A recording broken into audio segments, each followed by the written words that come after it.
إن الحمد لله نحمده ونستعينه ونستغفره ونعوذ بالله من شرور أنفسنا ومن سيئات أعمالنا من يهده الله فلا مضل له ومن يضلل فلا هادي له أشهد أن لا إله إلا الله وحده لا شريك له وأشهد أن محمدا عبده ورسوله اللهم صل وسلم وبارك على نبينا محمد وعلى آله وأصحابه ومن سار في نهجه إلى يوم القيامة.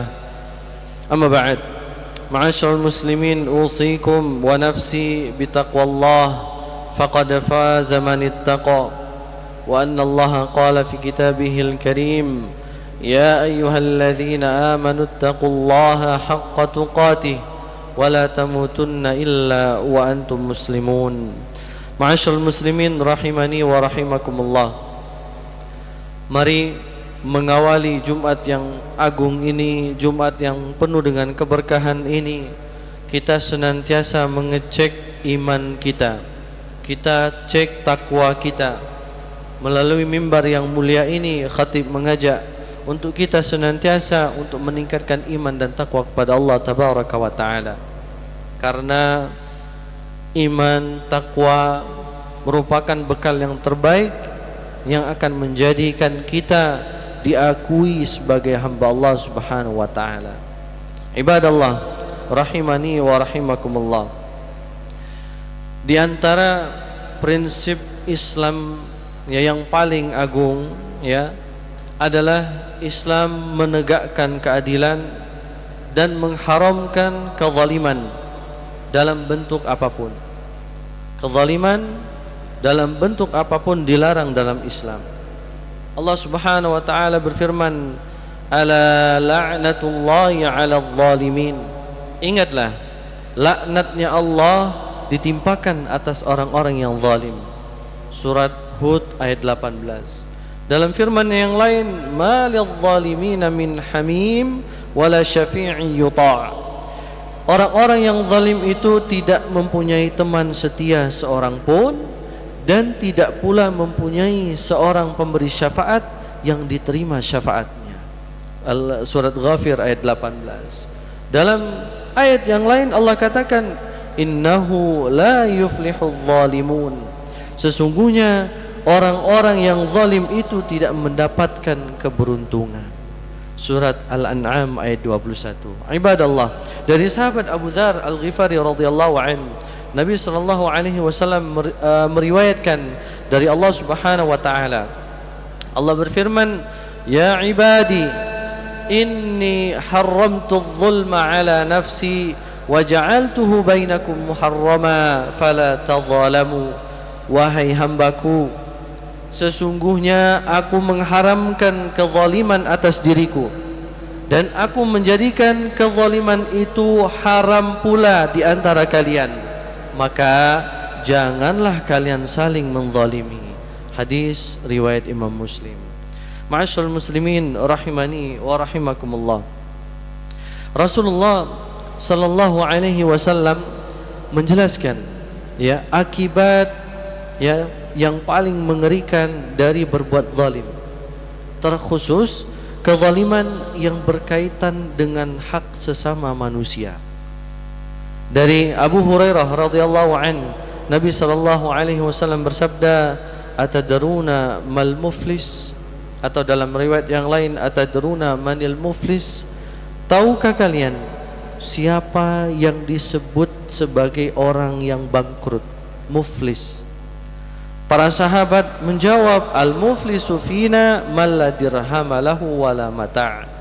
Orang yang bangkrut menurut kami itu adalah orang yang tidak punya dirham, tidak punya uang, tidak pula punya harta. Tidak ada uang, tidak ada harta. Maka Nabi bersabda, "Innal muflisa min ummati ya'ti yaumal qiyamati bis salatin wa siyamin wa zakatin." Nabi bersabda, sesungguhnya orang yang muflis, yang bangkrut dari umatku itu adalah orang yang nanti datang di hari kiamat membawa salat, membawa puasa, membawa zakat. Wa ya'ti qad syatama hadza wa qadhafa hadza wa akala mala hadza wa safaka dama hadza wa daraba hadza. Tetapi dia pernah mencela, ya, mencela orang lain, menuduh orang lain tanpa bukti, memakan harta orang lain dengan cara yang batil, dan menumpahkan darah orang atau membunuh, melukai, dan juga memukul sesama. Fayu'ta hadza min hasanatihi wa hadza min hasanatihi. Maka pahala-pahalanya itu diberikan kepada masing-masing orang yang dizalimi. Ini diberikan pahala dari orang yang zalim, ya. Orang yang mazlum ini diberikan pahala sebagai pengganti haknya, ya. Fa in fatiyat hasanatuhu, ya, qabla an yuqda ma alaihi ukhidha min khatayahum faturihat alaihi thumma turiha fin nar. Jika pahalanya itu habis, orang yang zalim ini pahalanya sudah habis, ya, sebelum semuanya terselesaikan, hak-hak orang yang dizalimi terselesaikan, maka bentuk keadilan Allah Subhanahu wa taala adalah mengambil dosa-dosa, keburukan-keburukan orang-orang yang dizalimi, kemudian dilemparkan, ditimpakan kepada orang yang zalim, dan kemudian dia dilemparkan ke neraka. Hadis riwayat Imam Muslim. Ma'asyiral muslimin rahimani wa rahimakumullah. Ini jelas bagi kita menunjukkan bahwasanya saudara kita itu punya hak. Ya, ada hak-hak saudara kita yang tidak bisa kita langgar. Apa yang menjadi haknya, ya sudah, itu menjadi bagiannya dan tidak bisa kita rebut secara paksa. Karena keadilan Allah Subhanahu wa taala mungkin kita merasa sekarang enggak ada apa-apanya, dampaknya belum terasa, tidak ada yang sepadan dengan apa yang sudah kita lakukan berupa dampak. Akan tetapi ingatlah, Allah Subhanahu wa taala nanti di hari kiamat tidak akan pernah, ya, tidak akan pernah melepaskan seorang pun dari perbuatannya. Semuanya akan mendapatkan balasannya. Yang baik diberikan balasannya, diperlihatkan catatannya, diberikan balasannya. Yang buruk, maka dia pun mendapatkan catatannya dan akan mendapatkan balasannya. Ma'asyiral muslimin rahimani wa rahimakumullah. Imam Ibn Qayyim rahimahullah dalam kitab beliau Al-Wabilus Sayyib, ya, menyebutkan waz-zulmu 'indallahi 'azza wa jalla yaumal qiyamah lahu dawawin thalatha.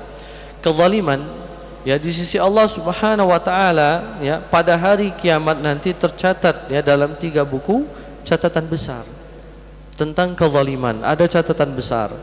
Yang pertama, diwanun la yaghfirullahu minhu syai'a. Catatan pertama adalah kezaliman yang tidak akan diampuni sama sekali oleh Allah Subhanahu wa taala. Wa huwa asyirku billah. Apa itu? Yaitu zalim kepada Allah Subhanahu wa taala dalam bentuk syirik kepadanya, beribadah kepada selainnya. Fa innallaha la yaghfiru an yushraka bihi. Karena sesungguhnya Allah Subhanahu wa taala tidak akan mengampuni orang yang menyekutukannya. Wa diwanun, dan catatan kedua, la yatrukullahu ta'ala minhu syai'a. Kezaliman yang tidak akan ditinggalkan sedikit pun, ya. Wa huwa zulmul ibadi ba'dihim ba'dha, yaitu kezaliman, ya, satu orang dengan yang lainnya, seorang hamba dengan hamba yang lainnya. Fa innallaha ta'ala yastawfihi kullahu. Semua hak akan dituntut dan diselesaikan secara tuntas. Tidak ada satupun yang dibiarkan tanpa mendapatkan balasannya. Dan catatan yang ketiga, wa diwanun la ya'ba'ullahu bihi syai'a. Catatan yang ketiga adalah kezaliman yang paling ringan dan paling cepat terhapus. Wa huwa zulmul 'abdi nafsahu bainahu wa baina rabbih 'azza wa jalla. Yaitu kezaliman seorang hamba terhadap dirinya sendiri dalam hubungannya dengan Allah Subhanahu wa taala. Fa inna hadha ad-diwan akhaffu ad-dawawin wa asra'uha mahwan. Diwan catatan yang ketiga ini adalah yang paling apa? yang paling ringan, dan yang paling cepat terhapuskan. Ya, mengapa? Fa innahu yumha bitaubati, karena sesungguhnya diwan yang ketiga, catatan yang ketiga ini bisa terhapuskan dengan taubat, wabil istighfari, dengan istighfar, wabil hasanatil mahiyah, dan kebaikan-kebaikan yang menghapuskan dosa, wal masaibil mukaffirah, juga musibah yang bisa menggugurkan dosa, misalnya sakit, ya, dan lain sebagainya. Wa nahwi dzalika. Ibadallah, azani Allahu wa iyyakum. Wa bi khilafi diwanis syirki, sangat berbeda ya dengan catatan dengan dosa syirik. Ya, syirik fa innahu la yumha illa bit tauhid. Kalau syirik ini maka semuanya bersepakat bahwasanya hanya terhapuskan dosa syirik ini dengan satu saja, yaitu kembali kepada tauhid.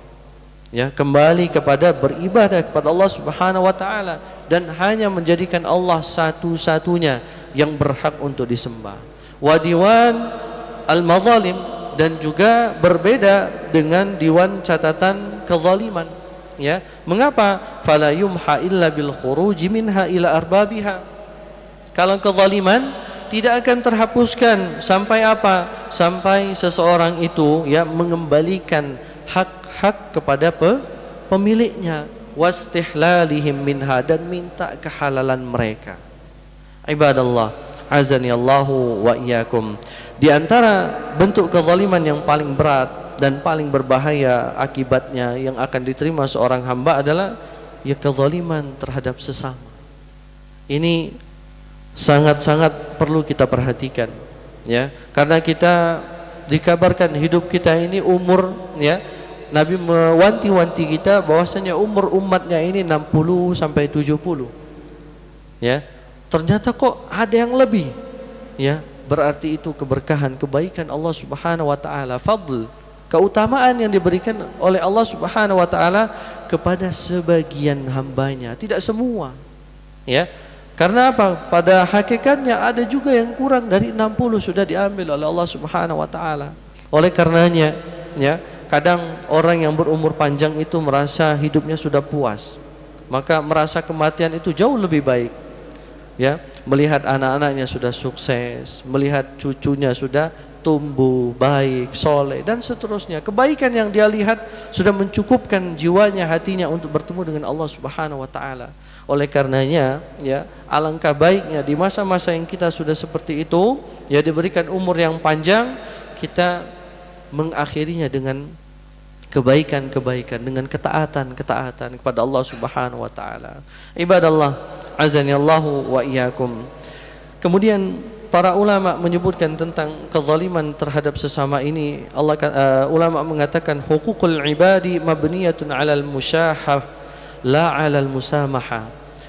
Hak-hak sesama manusia itu dibangun di atas tuntunan yang ketat dan perhitungan yang teliti, bukan di atas sikap saling memaafkan. Maksudnya bagaimana? Maksudnya, ya, hak-hak seorang hamba itu, ya, walaupun kita merasa itu sudah selesai, ya, boleh jadi Allah Subhanahu wa taala akan memperhitungkannya sampai tuntas, sampai seorang hamba itu benar-benar mengikhlaskan, meridhai apa yang telah dilakukan oleh saudaranya. Ya, perlu memang ada terucap dari lisan, ya, maafkan saya, ya, ridho, tolong diridhoi apa yang telah saya lakukan, ya, maafkan, mudah-mudahan Allah memperbaiki hubungan kita. Dan kemudian dalam bentuk yang berikutnya adalah kita perbaiki hubungan tersebut, tidak kita ulangi lagi, berbicara, berbuat yang baik kepada saudara kita. Ibadallah, para ulama pula berkata, wa qad tajidu unasan la takadu tukhti'uhu salatun wala siyamun wala dzikrun wala du'aun walakinnahu yafri fi a'radhin nas. Engkau bisa saja menjumpai ya seseorang yang hampir tidak pernah tertinggal sholatnya, jamaah terus, sholatnya terus tepat 5 waktu, tidak tinggal, puasanya juga demikian, ya, puasa Ramadannya bagus, kemudian ditambah yang sunnah, zikirnya juga tidak kurang-kurang pagi petang, dan ditambah yang lainnya, juga doanya banyak doanya, namun pada saat yang sama ia justru dengan mudahnya melukai kehormatan orang lain. Ibadallah, ini peringatan bagi kita. Ya, ini peringatan bagi kita. Imam Ibn Qayyim mengatakan, kullu kalam ibni Adam alaihi la lahu illa ma kana minallahi wa mawalah. Setiap ucapan anak Adam itu pada dasarnya akan menjadi beban baginya. Dia akan menerima akibat dari ucapannya, bukan keuntungan semata, kecuali ucapan yang bernilai ibadah dan kebaikan yang mengarah kepada Allah dan keridhaan oleh Allah dan diridhai oleh Allah Subhanahu wa taala. Ibadallah, azani Allah wa iyyakum. Mari kita cek lagi, kita terus muhasabah diri, ya, bahwasannya setiap yang kita lakukan ada malaikat yang mencatatnya. Allah Subhanahu wa taala tidak akan pernah luput dari apa yang kita lakukan, apa yang kita ucapkan. Karena Allah katakan wallahu inda lisani kulli qail. Karena itu Allah Subhanahu wa taala mengawasi setiap lisan seorang hamba.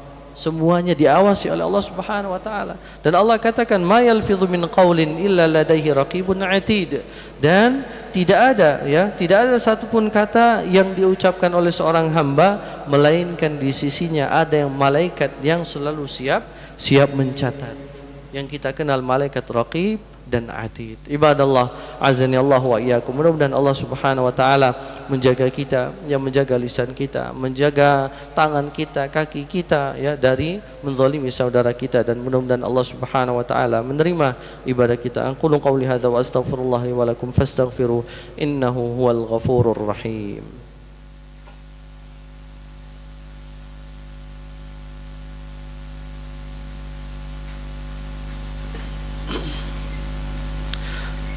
Alhamdulillah wa kafa wa usalli wa usallimu ala nabiyyina Muhammadin al-Mustafa wa ala alihi wa ashabihi ahli al-wafa.